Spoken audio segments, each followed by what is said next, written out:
네, 먼저 오늘 세 분과 함께하겠습니다. 김영우 전 국민의힘 의원, 박수현 전 대통령 국민소통 수석 비서관, 그리고 천하람 변호사 세 분과 함께하도록 하겠습니다. 자, 먼저 어제 검찰이 정진상 민주당 대표실 정무조정실장을 초점으로 한 대대적인 압수수색을 진행했죠. 그 이후에 정진상 실장과 관련한 여러 의혹들이 새롭게 보도가 되고 있습니다. 자, 검찰은 돈이 전달된 시기와 장소, 방법까지 구체적으로 파악을 했는데요. 먼저 검찰이 파악한 정진상 실장의 뇌물 액수는 이렇게 연도별로 해서 금액까지 구체적으로 명시가 됐습니다. 토탈 1억 4천만 원의 뇌물을 정진상 실장이 받은 것 아니냐, 이렇게 검찰은 보고 있는 거고요. 여기서 끝난 게 아닙니다. 저러한 돈이 어떻게 전달됐는지 그 과정에 대한 것도 좀 구체적으로 나왔습니다. 2019년에 정진상 실장이 필요한 것 있으니까 한 5천만 주시오라고 하자 유동규 본부장이 CCTV를 피하려고 5층까지 계단으로 걸어 올라가서 전달을 했답니다. 왜 엘리베이터를 타지 않았을까요? 엘리베이터에는 CCTV가 돌고 있으니 그 CCTV를 피하려고 계단을 이용했다. 이렇게까지 검찰은 보고 있고, 정민용 변호사 같은 경우는 유동규 지시로 정진상에 3천만 원을 건넬 당시에는 유흥업소 종업원을 동원해서 현금을 마련했다. 그러니까 돈 세탁했다 이거죠.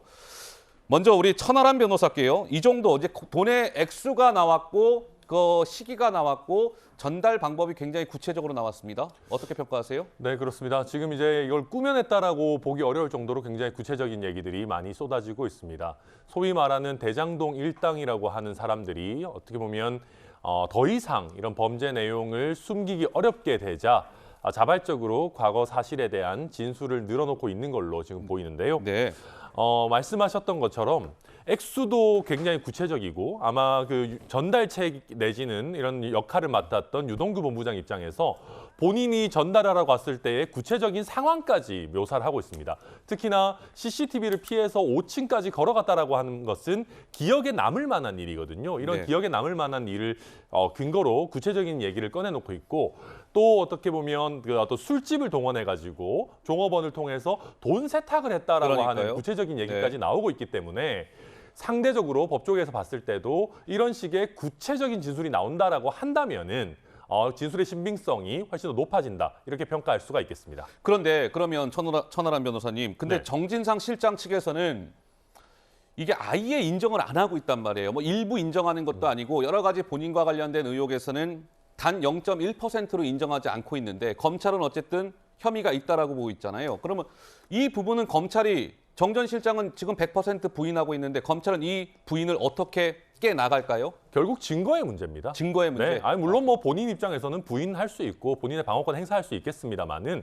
객관적인 증거가 나오고 또 본인들도 처벌을 받게 될 만한 공범자들의 신빙성 있는 진술이 나온다라고 한다면은, 뭐 거기에 정진상 실장이 거기 가담했다고 한다면 끝까지 모르쇠로 일관할 수는 없게 됩니다. 또 그렇군요. 설령 끝까지 모르쇠로 일관하더라도 재판부, 법원에서 봤을 때 증거가 있다라고 하면은 처벌되는 것이기 때문에 결국은 모든 것은 증거의 문제다, 이렇게 말씀드리겠습니다. 알겠습니다. 자, 조만간 검찰이 정진상 실장에 대한 소환 통보를 할 것이다, 이런 관측도 나옵니다. 정진상 정무조정실장은 이재명 더불어민주당 대표의 최측근이자 최측근, 오른팔이다, 이런 평가를 받고 있는 인물 아니겠습니까? 그래서 정치권의 파장도 그만큼 커지고 있습니다.